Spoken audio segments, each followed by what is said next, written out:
The night my brother tried to steal my life, the slap didn't hurt.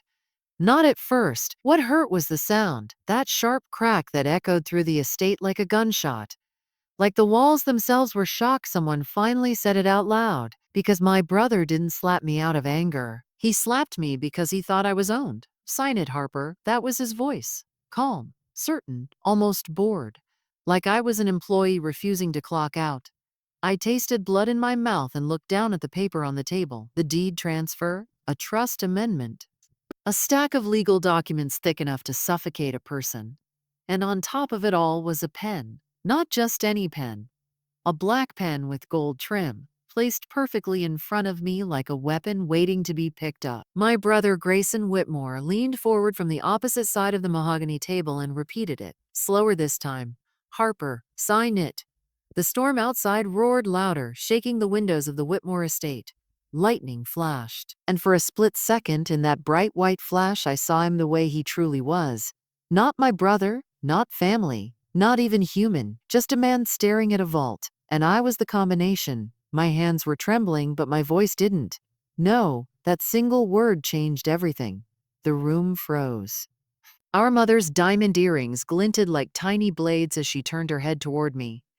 Her eyes were cold enough to turn breath into ice. What did you just say? I swallowed, feeling my heart beat inside my throat. I said no, I'm not signing anything.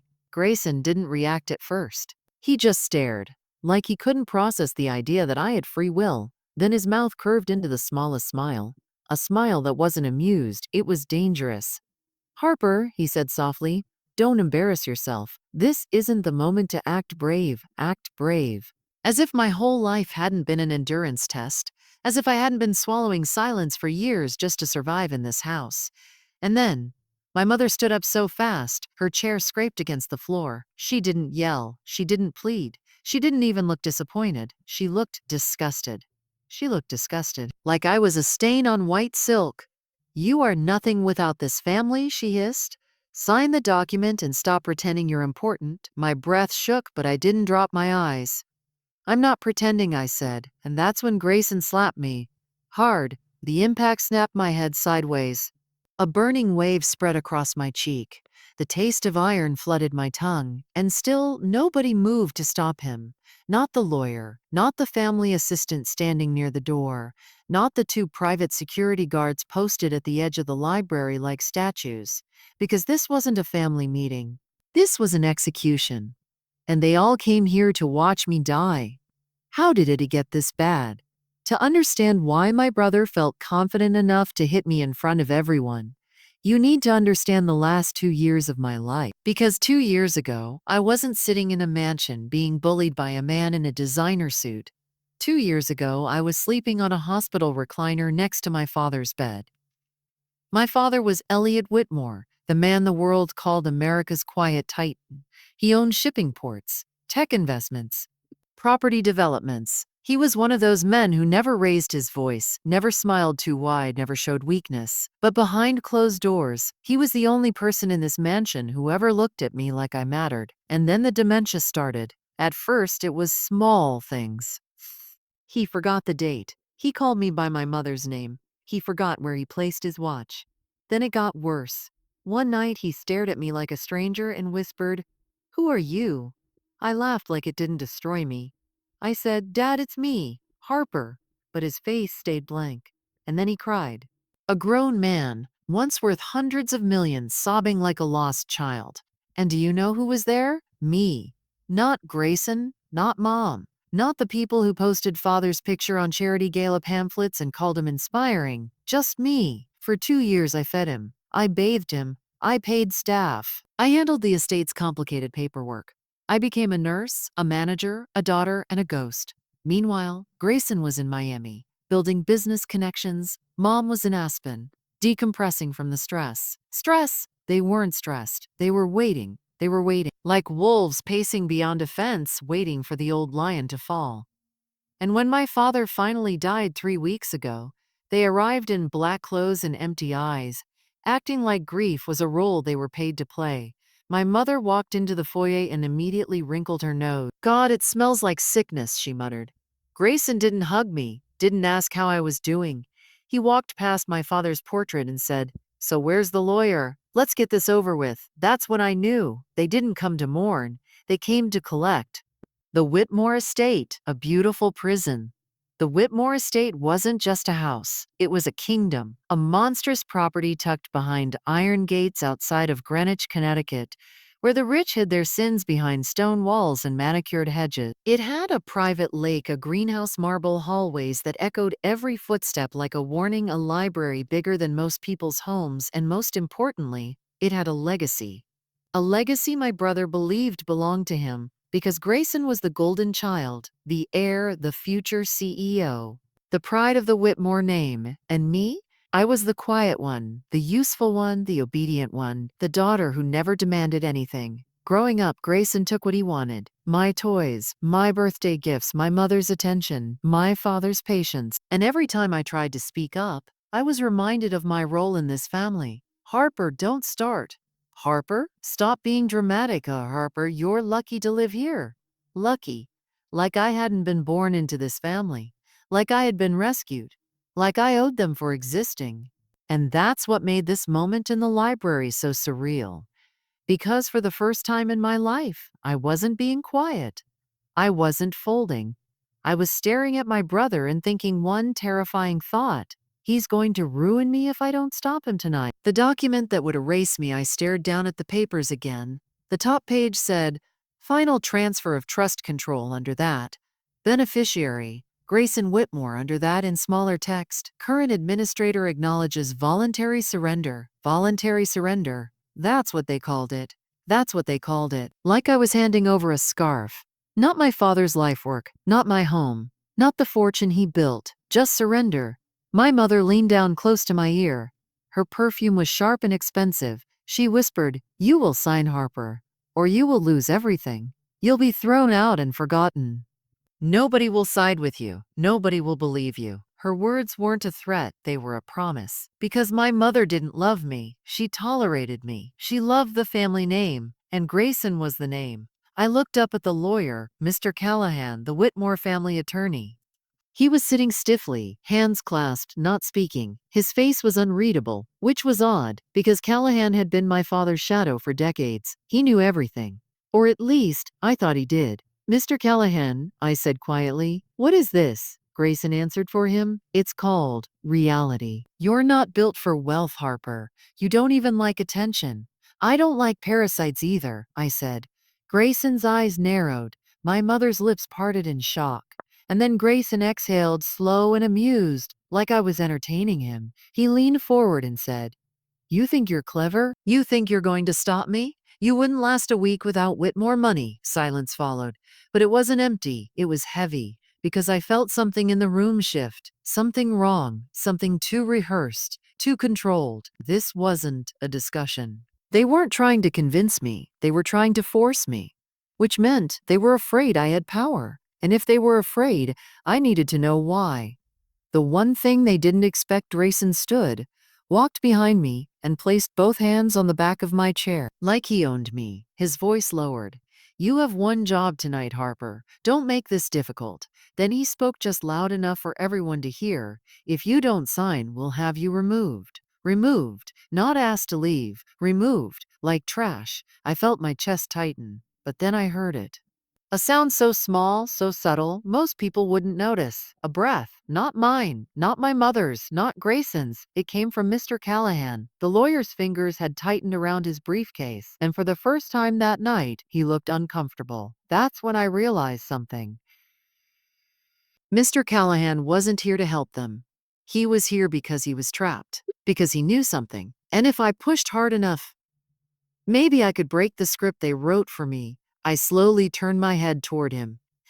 "Mr. Callahan," I repeated, louder this time, "what is this document really doing?" Grayson clicked his tongue like I was annoying. My mother rolled her eyes.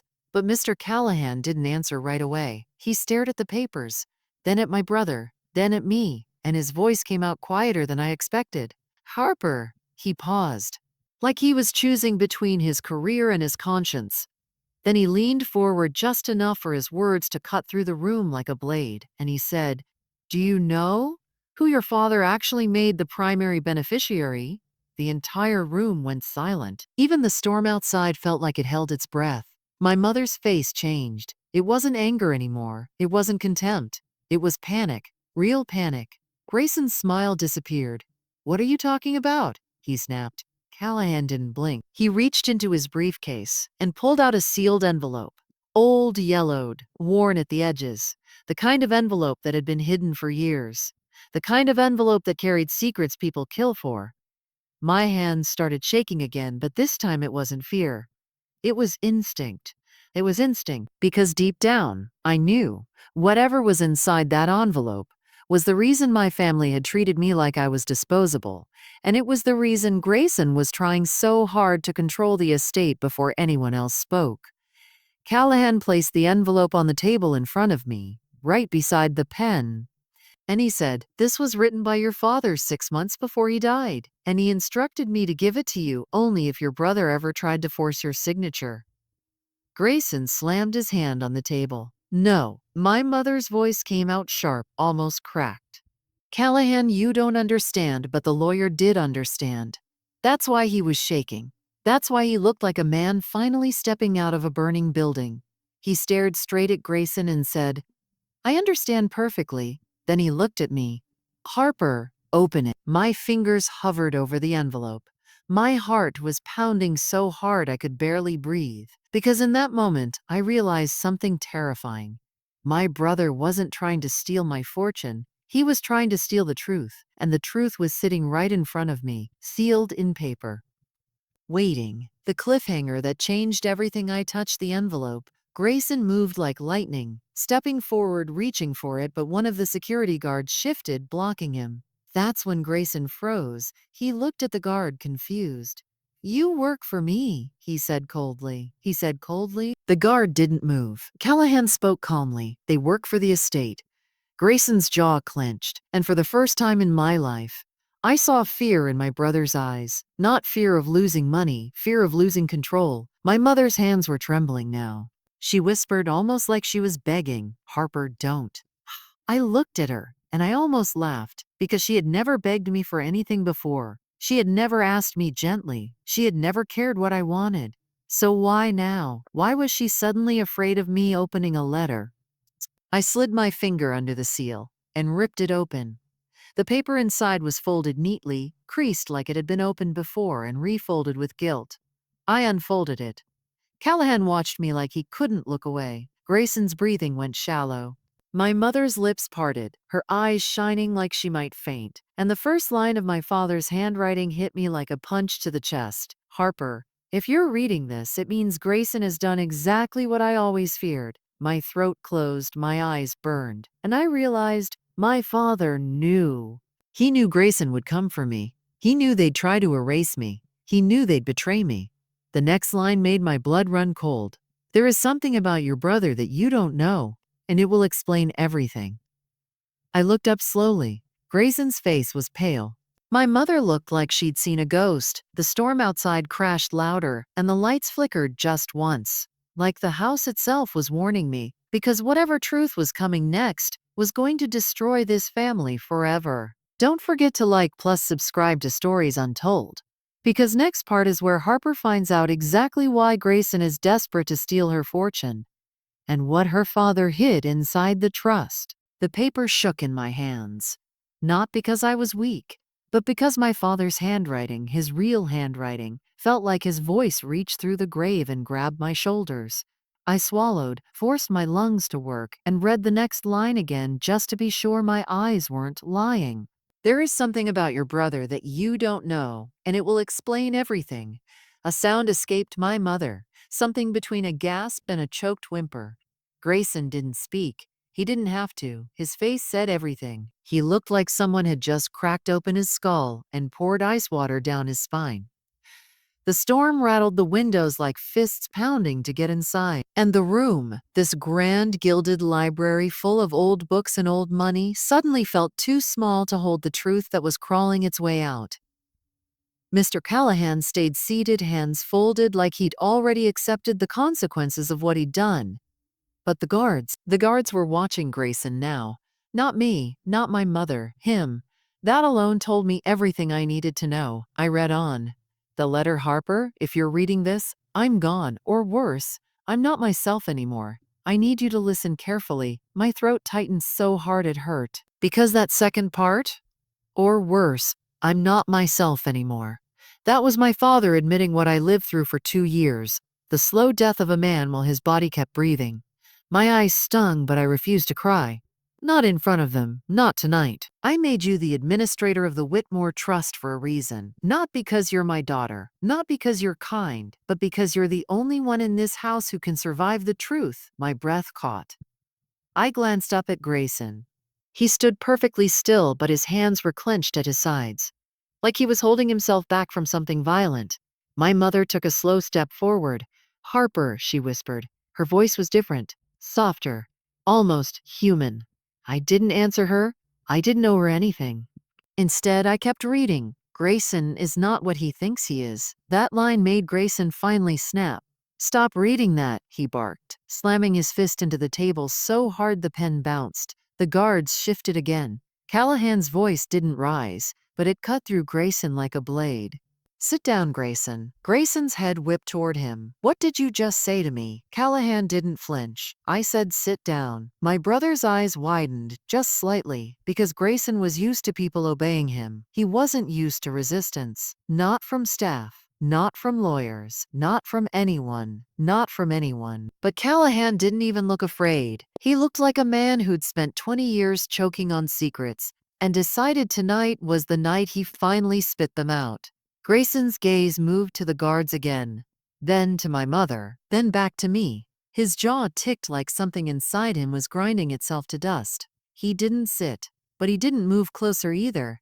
And that's when I knew. He couldn't. Not yet. Not while Callahan was here, not while the guards weren't on his side, so he did the only thing he could. He tried to control the story. He softened his tone. Harper, he said, forcing a laugh, Dad wasn't well, you know that. He wrote weird things. Don't do this in front of everyone. You're embarrassing yourself. Embarrassing myself funny, because he didn't look embarrassed. He looked terrified. I ignored him and read the next line. The secret my father hid your brother was never meant to inherit my fortune. The Whitmore Trust was not built for him. My mother inhaled sharply. What? She whispered. Grayson's eyes snapped to her.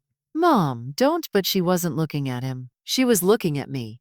Like she suddenly didn't recognize either of her children. Like the ground beneath her had shifted and she realized she didn't know where she stood anymore. I read on, my voice quiet but steady. If Grayson is pushing you to sign, he is not doing it to protect the family. He is doing it to protect himself. Grayson scoffed. This is insane, but his voice sounded wrong, thin, like he was trying to convince himself more than anyone else. Mr. Callahan leaned back slightly and murmured, almost to himself. It always begins with denial. Grayson spun toward him. Shut up! Callahan tilted his head. No. Grayson's face flashed with rage so quick it was almost animalistic. He stepped forward and the guard stepped forward too.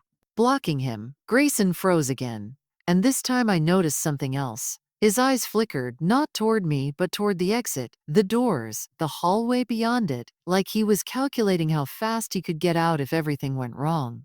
That wasn't the look of a man who was innocent. That was the look of a man about to lose a war he started. I continued. The name that was crossed out halfway down the page, my father's handwriting changed. The strokes became jagged, as if he'd written it in a moment of anger or fear. Grayson Whitmore is not my son. My entire body locked. My lungs stopped working for a second.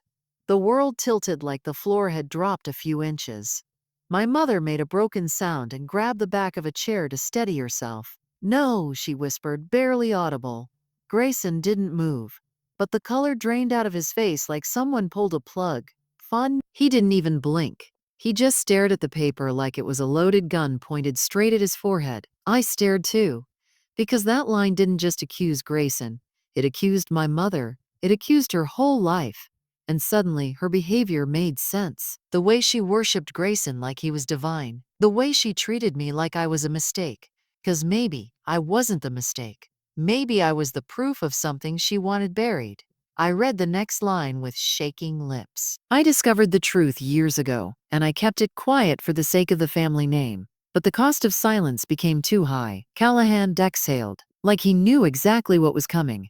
Grayson finally spoke again, voice low and lethal. "This is a lie." My mother's eyes snapped to him. "Grayson," she breathed, not accusing, not defending, just broken. Like the last piece of her world was cracking. I kept reading because the letter wasn't done, not even close. "The affair your mother had an affair when we were first married." My mother stiffened. Her face turned pale, and her lips trembled like she wanted to deny it. But she didn't. She couldn't, because the silence was a confession. Grayson's head turned slowly toward her. His voice came out hoarse. "Mom, what is he talking about?" She didn't answer. She couldn't. She couldn't. Instead, she stared at the floor like the carpet might swallow her whole. I read the next line. "She never knew that I knew. She thought she got away with it." My stomach twisted violently. I felt sick, not because I couldn't handle betrayal, but because I suddenly understood why this family always felt like a play. Everyone was acting. Everyone was hiding something. And I'd been the obedient background character because no one expected me to pick up the script and read the truth out loud. Grayson's voice turned sharp. "Mom," he shouted, "tell me right now." She flinched. I watched her shoulders shake. Then she whispered something so quiet I almost didn't hear it. "It was one time." Grayson's eyes widened. "One time," he repeated, like he didn't understand the words. My mother squeezed her eyes shut.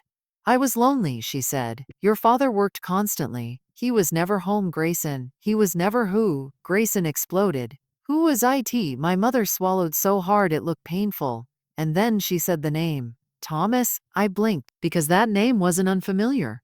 Thomas. Thomas. Then it hit me like a train. My father's former best friend, his childhood friend, his business partner in the early days before Whitmore became an empire. Thomas Riley. Grayson staggered half a step back like he'd been punched. "No," he whispered. And for the first time, I saw something in Grayson's eyes besides arrogance.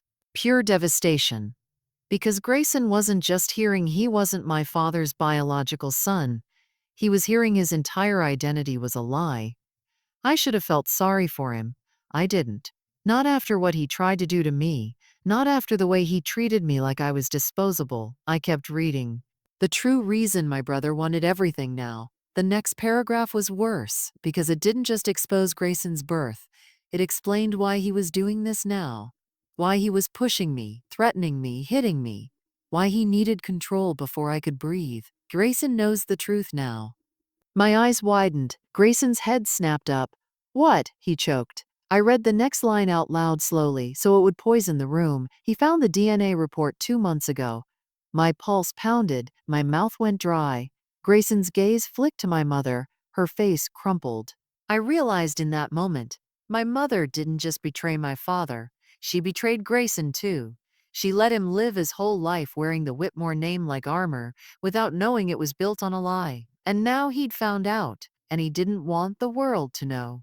Because without the Whitmore name, Grayson was just a man. A man with no claim, no birthright, no throne. That's why he wanted the trust. Because money could buy silence. Money could buy power. Money could buy identity. Grayson's voice dropped, shaking. "That report was private." Callahan spoke up again. "Nothing is private in the Whitmore household." Grayson turned toward him, eyes burning. "You knew." Callahan didn't look away. I suspected. My brother's gaze moved to me. His face hardened. The shock vanished. The softness vanished. The softness vanished. And what remained was something far worse. A man who had just been stripped of his identity and was willing to destroy everyone to build a new one. He smiled, but it was empty. "Fine," he said softly. "So now you know." My skin prickled, because his calm was unnatural. Too smooth, too controlled, too controlled. I didn't trust it. "And you know what that changes?" Grayson continued. "Nothing." My mother jerked her head up. "What?" Grayson cut her off. "It changes nothing because the world doesn't care about blood, Mom. It cares about power, and I still have power." He turned to me again, stepping closer. "You could have signed those documents, Harper. You could have walked away rich and quiet like you always wanted." I swallowed. "Don't tell me what I want." He leaned in. "But now," he whispered, "you've made this personal." My heart slammed, because I recognized that tone. That tone wasn't brother to sister. That tone was predator to prey. Callahan stood abruptly. "That's enough," he snapped. But Grayson didn't even flinch. He was staring at me like I was the final obstacle. And the worst part? He looked confident again, because he still believed he could win. The trust clause that made my brother panic. I forced myself back to the letter. I wasn't done. I wasn't even close.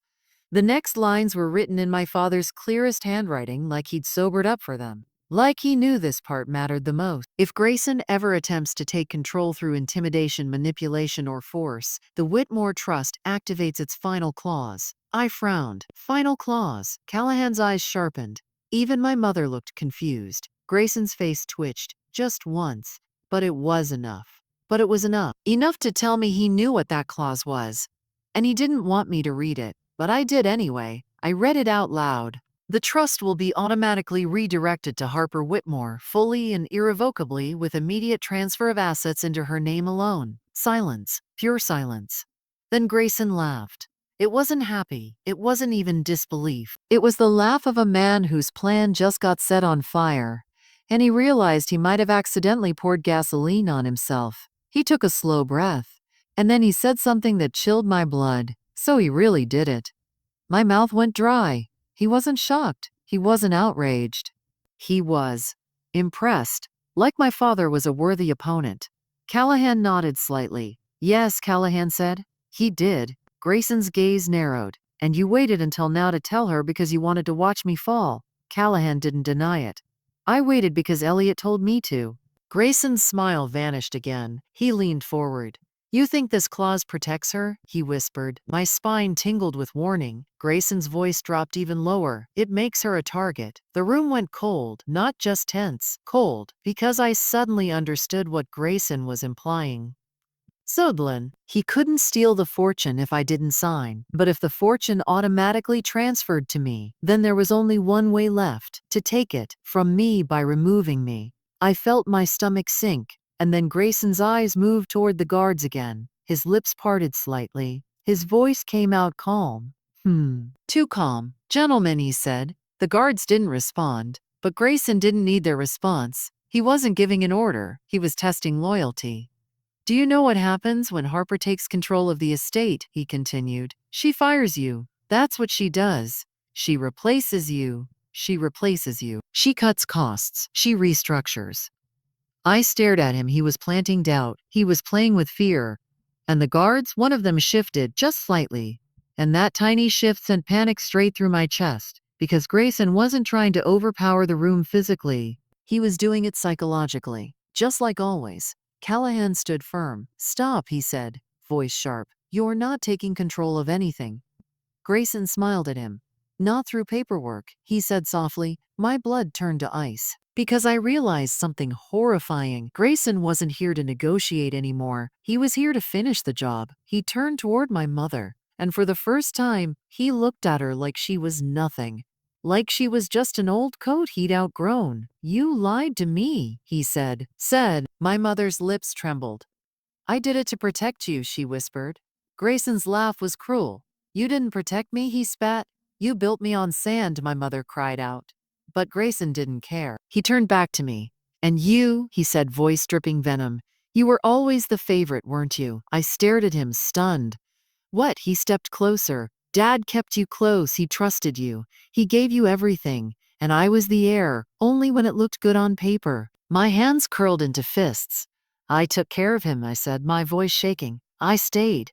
I sacrificed. You weren't there." Grayson's eyes flashed.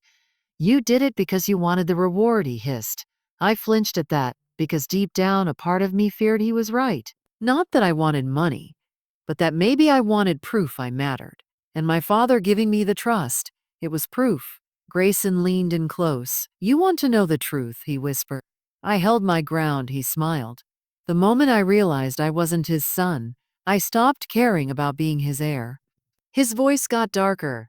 I started caring about taking what should have been mine anyway. My breath shook. "You mean stealing?" He shrugged. "I mean surviving." That word, surviving. It sounded so familiar, like something my father used to say. And that's when I realized why Grayson scared me so much. Because Grayson didn't feel like a villain who wanted money. He felt like someone who believed he was owed the world. Someone who believed he could justify anything, even murder. The trap Callahan stepped between us. Harper, he said sharply, you need to leave. Right now, I blinked. What now? He repeated louder. Before this turns ugly. Before this turns ugly. Grayson smiled slowly. Oh, it's already ugly, he said. The guard stood uncertain now. One looked at the other. I felt the room's balance shifting again. Grayson's voice softened. I'm not going to hurt you, Harper, he said, holding his hands out. Let's not be dramatic. I stared at him. I stared at him. Every instinct screamed liar. But I didn't move because I could see it now. The way he'd positioned himself between me and the door. The way my mother stood behind me, blocking my escape like a shadow. The way the guards hesitated. This wasn't just a confrontation. This was a cage. This was a cage. I took one small step backward. Grayson mirrored it, like a dance, like a hunt.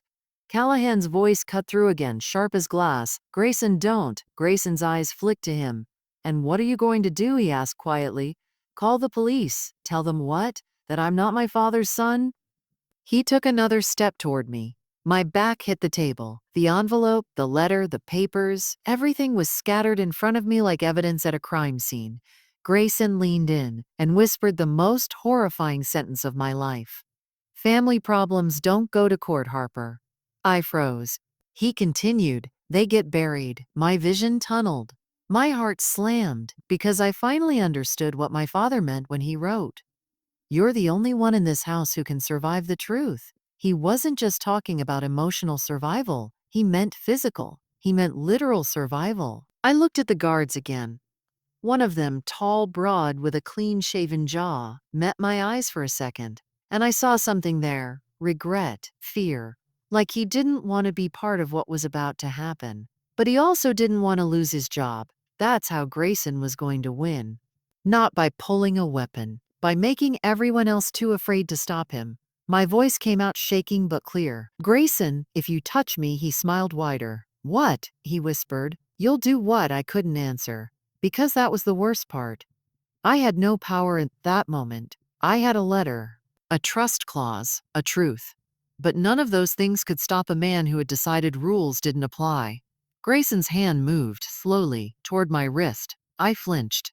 Then a loud sound exploded through the room. Bang! Everyone froze. It wasn't a gunshot. It was the sound of the front doors slamming open downstairs. Footsteps thundered up the stairs. Fast, heavy, urgent. Grayson's head whipped toward the hallway. Callahan's eyes widened. My mother's mouth opened in shock. Then a voice boomed from outside the library. Harper Whitmore! Right. I didn't recognize the voice, but I recognized the authority in it. Police. Grayson's face twisted in rage. Impossible, he whispered. Callahan exhaled. Oh, thank God, he said. The guards stiffened. And then two uniformed officers stormed into the library. Behind them was a third man, not a cop, not a guard, a man in a dark coat, rain dripping off his shoulders, a man with steel gray hair and eyes sharp enough to cut through a lie. He stared straight at Grayson and said, Hello, Grayson. Grayson's face went blank. Then slowly, his expression shifted into something ugly, something furious. My stomach dropped when I realized Grayson knew him. The man stepped forward and spoke again, voice quiet but heavy with meaning. You thought you could erase the evidence, didn't you? Grayson's voice came out like poison. Detective Mason Hale. Detective. My heart slammed. Detective Hale looked at me. Ms. Whitmore, he said firmly, you need to come with us. Right now. I blinked. What? Why? Detective Hale's gaze flicked to the papers, to the letter, to the trust transfer documents, then back to me. His voice lowered.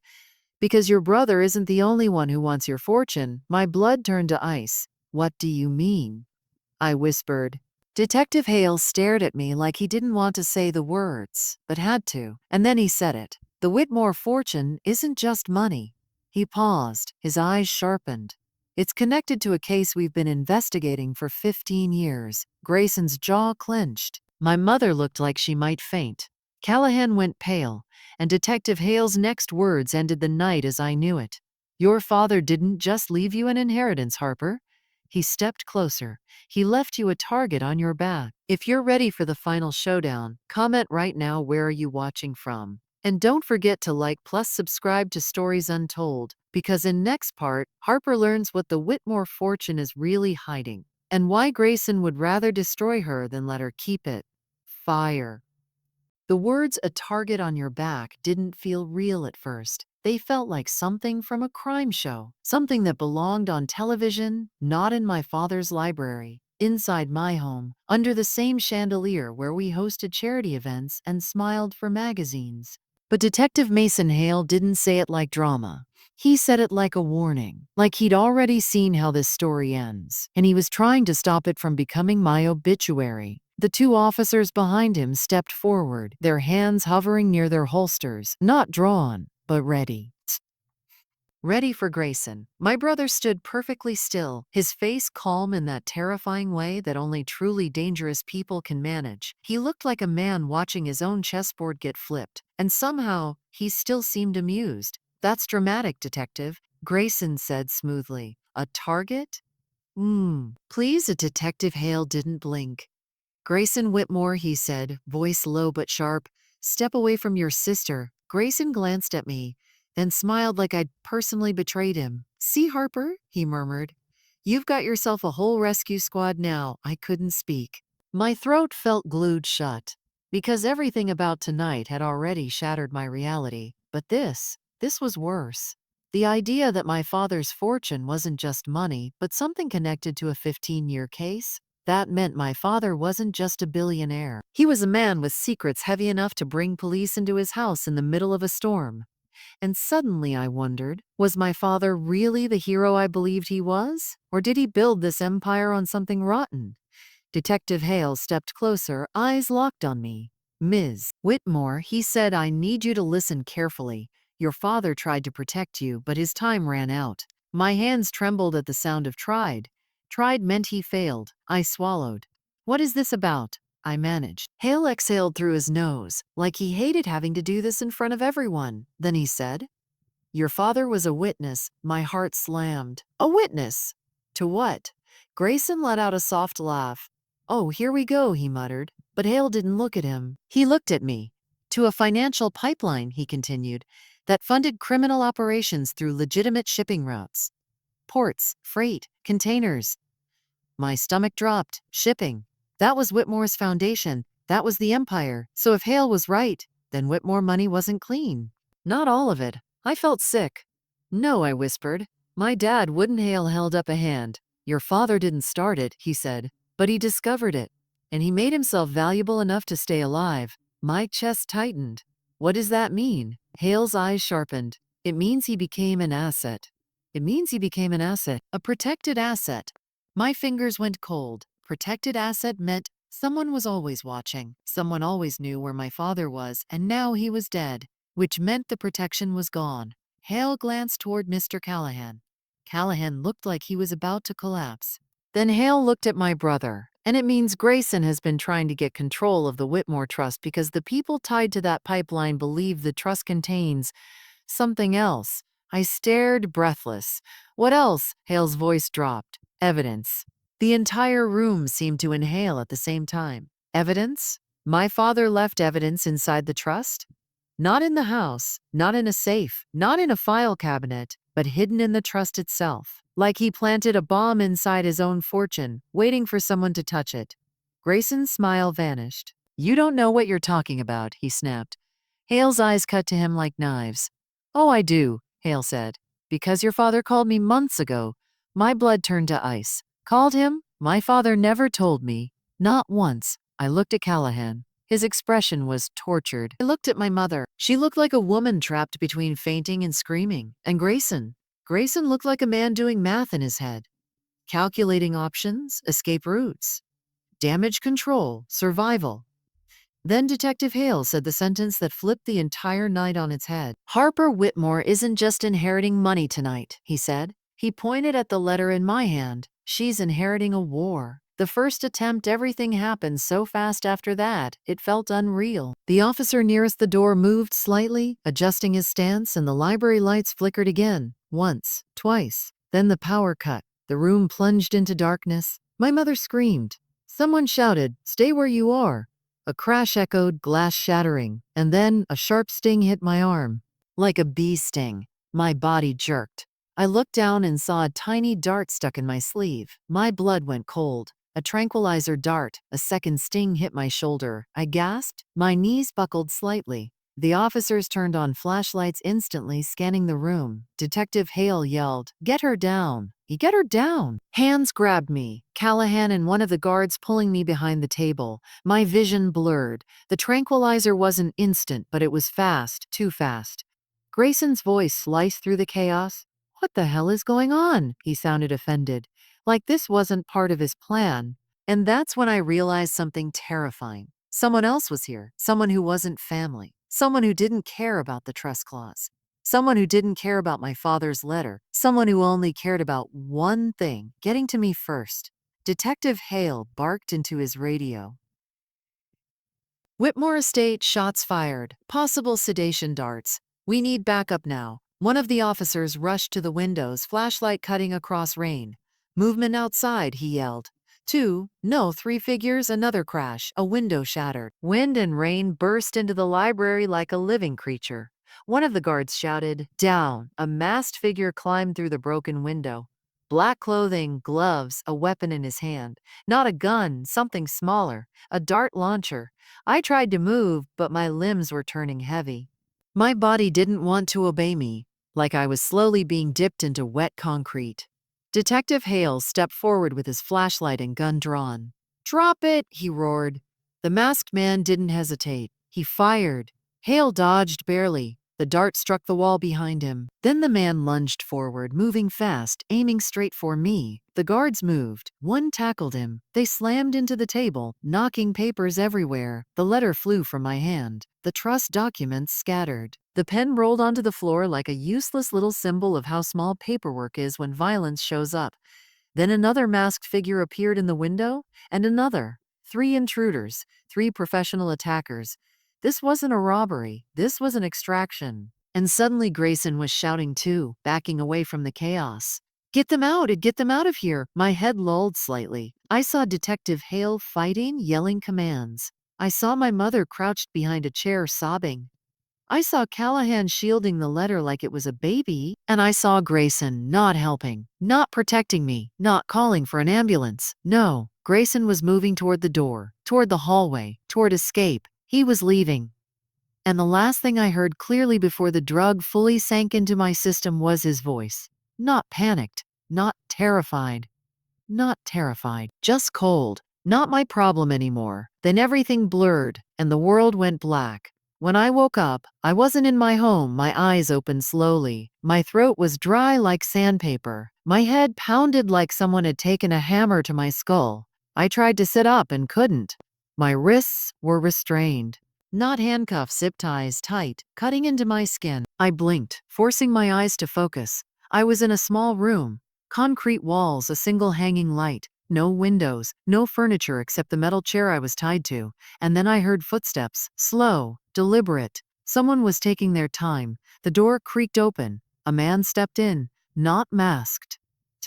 Not masked. Not wearing black tactical gear. He wore a plain dark coat, like someone you wouldn't look twice at in an airport. He had salt and pepper hair and eyes like glass. He smiled at me gently, like we were old friends. "Harper Whitmore," he said warmly. "You're awake. Good."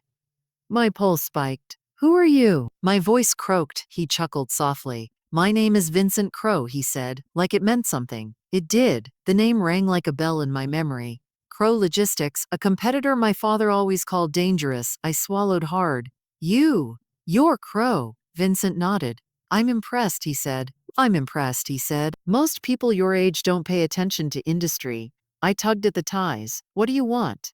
Vincent's smile widened. "Oh, Harper," he said softly, stepping closer. "You already know." My stomach turned. "No." Vincent leaned down slightly, eyes locked with mine. "The Whitmore Trust," he whispered, "and the thing your father hid inside it." My blood froze. You're the case Detective Hale was talking about." Vincent's smile turned sharp. "I'm the part of the case the police never managed to prove," he said. Then he stood upright. "I admired your father," he admitted. "He was brilliant, strong, careful." I glared at him. "You killed him." Vincent looked almost offended. No, he said smoothly. Dementia killed him. He tilted his head. But I'll confess, he added, voice dropping, I didn't exactly cry about it. My body shook with rage. You kidnapped me. Vincent held up a hand like I was being unreasonable. Harper, he said calmly, I didn't kidnap you. I relocated you. There's a difference. I stared at him. You're insane. Vincent laughed quietly. No, he said. I'm practical. Then he pulled a folder from his coat and placed it on a table near me. Inside it, photos, documents, shipping logs, bank transfers, names, so many names. Some highlighted, some circled, some crossed out. My stomach twisted again. This is your operation, I whispered. Vincent nodded. Vincent nodded. And your father's, he corrected. My heart slammed. No. Vincent's eyes narrowed. He didn't create it, Harper, but he benefited, he said. And then he tried to betray the people who made him rich. My voice cracked. He was protecting me. Vincent sighed dramatically. See, he was protecting his legacy, he corrected. And you were part of that legacy. I tugged at the ties again. What does this have to do with my brother? Vincent smiled. Oh, he said softly. Your brother is fascinating. My blood ran cold. You know him. Vincent nodded. Of course I do, he replied. Grayson reached out to me 2 months ago. My heart stopped. No, Vincent leaned forward, voice silky. He told me he'd discovered the DNA truth, that he didn't care about Elliot Whitmore anymore, that he wanted what he deserved. I stared at him in horror. Grayson. My brother, he didn't just try to steal my fortune. He tried to trade it, Vincent continued. He offered me something valuable, access. My throat tightened. To what? I whispered. Vincent smiled wider. To you. My vision tunneled. No, Vincent's eyes gleamed. He said you were the gatekeeper, Vincent murmured. He said once you were out of the picture, the trust would be his. My blood turned to ice. So he planned this, I breathed. Vincent shrugged. He didn't plan everything, he said. But he opened the door. The rage inside me lit like fire. I screamed, He's my brother. Vincent's smile faded into something colder. No, he said softly. He's your enemy. Then he stepped closer. And Harper, he whispered, you're going to help me. The real truth about the trust. Vincent pulled a laptop from his coat and opened it on the table. He tapped the screen. A legal portal appeared. Trust documents, encrypted files. My father's digital signature. Vincent turned the laptop toward me. You see this? He asked. I stared at the screen. Whitmore Trust Vault, locked. Vincent smiled. It requires 2 keys, he said. One is legal, one is biological. I blinked. What? Vincent's eyes locked on mine. The legal key is the administrator access. Your name, Harper. My stomach dropped. And the biological? I whispered. Vincent leaned closer. Blood verification, he said. Your father designed it himself. My breath shook. So, Grayson can't open it. Vincent smiled. No, he said. He can't. My brain raced. That was why Grayson tried to force me to sign. Because he couldn't open the vault without me. And once he realized the clause would transfer the trust to me permanently, he had to remove me.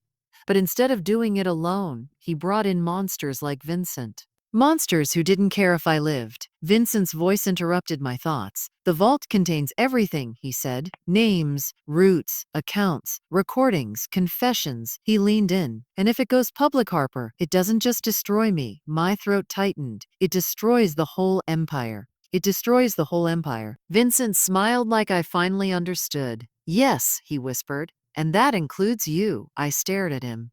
You don't want money, I said slowly. You want control. Vincent's eyes gleamed. I want the evidence gone, he corrected. I want to rewrite history. I swallowed. And if I don't help you? Vincent stared at me calmly. Then you don't leave here, he said. The words were simple, but they landed like a shovel hitting dirt, a burial. Then Vincent stood. He walked toward the door and paused. Don't worry, Harper, he said gently. Your brother will be here soon. My stomach lurched. Ha! So Finn. He's coming? Vincent smiled without warmth. Oh yes, he said. He wants to see you sign something. And then he shut the door, leaving me alone with the buzzing light overhead and the terrifying certainty that Grayson wasn't done with me, not even close. The brother I didn't recognize. Time passed strangely in that room. Minutes felt like hours. I tried to work the zip ties loose until my wrists burned. I tried to steady my breathing. I tried to plan. But fear is like water. It fills every corner of your mind. Then footsteps returned. Heavier this time, familiar. The door opened, and there he was. Grayson, perfectly dressed, not a hair out of place, like he was walking into a board meeting instead of a kidnapping. He smiled when he saw me.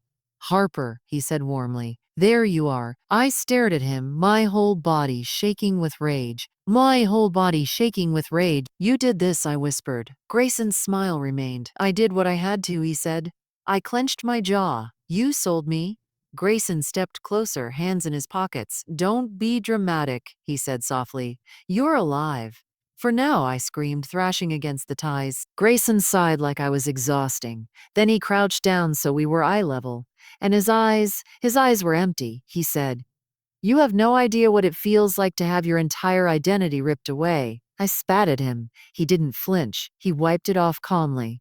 "You think that's an excuse?" I hissed. Grayson tilted his head. "No," he said. "It's the reason." I stared at him with disgust. "You found out you weren't Dad's son, and instead of, I don't know, grieving, you decided to become a monster." Grayson's lips twitched. "I became honest," he corrected. He leaned in. "I'm not Elliot Whitmore," he whispered.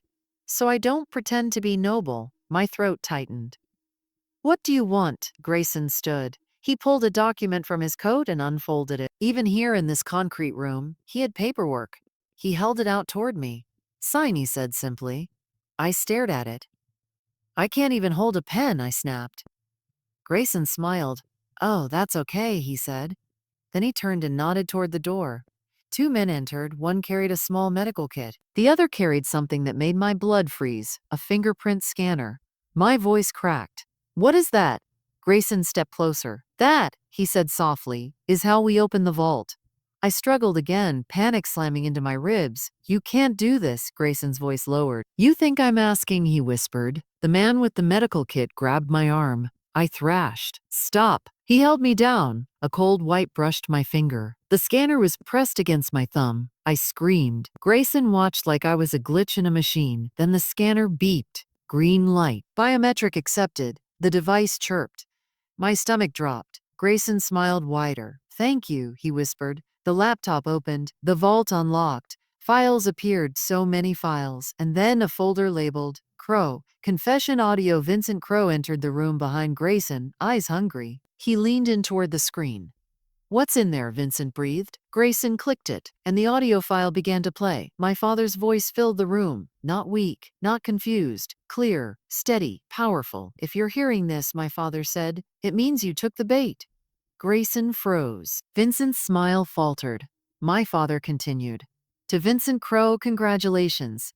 You've just confirmed everything I needed." And to Grayson, my father's voice sharpened. "You have disappointed me exactly as expected." Grayson's face twisted.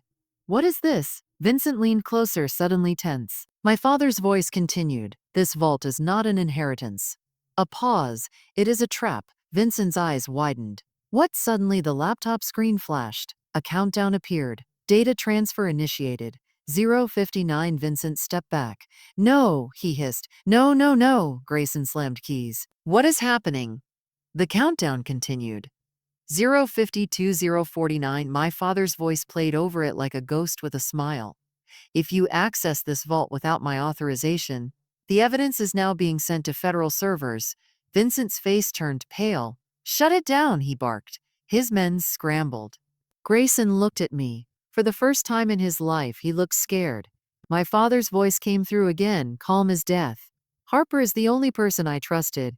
Harper, if you're alive, I'm sorry." My throat tightened. Tears finally burned my eyes because my father knew. He knew I'd be dragged into this. He knew I'd be hurt. And he still chose this path because it was the only way to end it. Vincent grabbed the laptop and threw it to the floor. It shattered, but the countdown didn't stop. Because it wasn't on the laptop anymore. It was already in motion. It's already in motion. A system triggered. A chain reaction. A dead man's switch. Vincent roared. "Kill her," I screamed. Grayson grabbed my arm, not to save me, to use me as a shield. And that was the moment the final truth landed. Grayson didn't just hate me. He hated that my father chose me. He hated that I survived. He hated that I was real Whitmore blood. He hated that I was proof he didn't belong. Vincent's men rushed forward, and then a gunshot exploded. One of the men dropped instantly. Then another gunshot. Another man collapsed. The door flew open. Detective Hale stormed in with officers behind him. Freeze, chaos erupted. Vincent tried to run. Grayson tried to run too, but Hale was faster. He tackled Vincent. The officers grabbed Grayson. Grayson fought like a wild animal. "Let go of me," he screamed. Hale pinned him down. Grayson's face twisted, eyes locked on mine. "You did this." He spat. He spat. "You ruined me." I stared at him, breathing hard. "No," I whispered. "You ruined yourself." The zip ties were cut. I collapsed shaking. Detective Hale rushed to me. "Harper," he said urgently. "Are you okay?" I could barely speak. They opened the vault?" I gasped. "My dad? It was a trap." Hale nodded grimly. "I know," he said, "and it worked." Sirens wailed outside. More officers flooded the building. Vincent was dragged away, screaming. Grayson was dragged away too. But even as he was pulled out, he turned back to look at me one last time. And he smiled, a slow, cruel smile. Like he wasn't done, like jail was just a pause.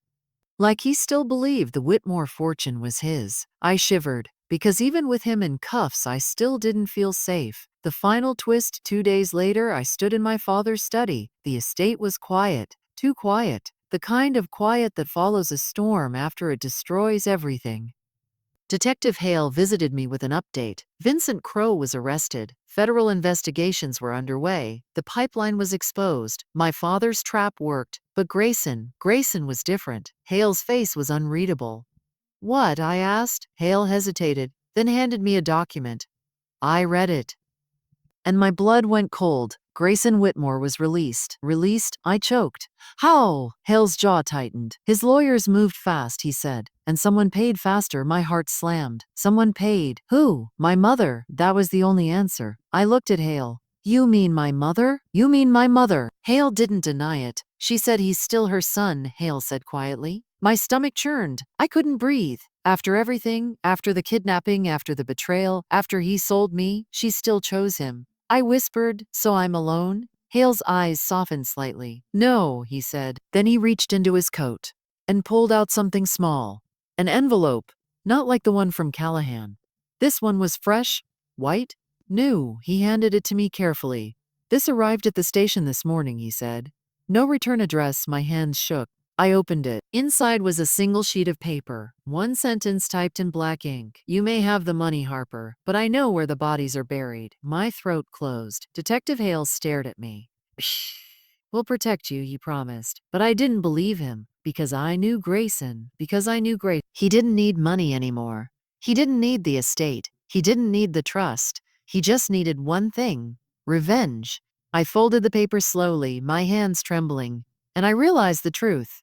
My father ended a criminal empire, but he couldn't end my brother. Because Grayson wasn't just trying to steal my fortune anymore, he was trying to steal my future. And as I stood there in the Whitmore estate staring at that threat, I understood something chilling. This story wasn't over. It was only beginning.